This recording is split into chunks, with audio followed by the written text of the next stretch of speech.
কিসের জন্য এত হাসি?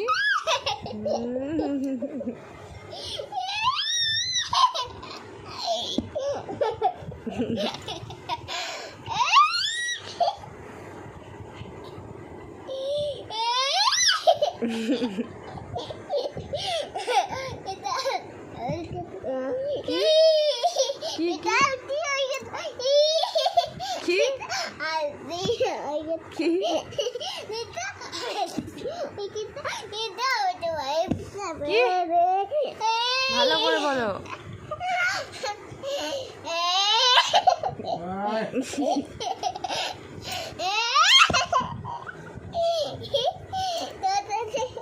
কি টোটোতে? তুমি কি পাগল হয়ে গেলে নাকি?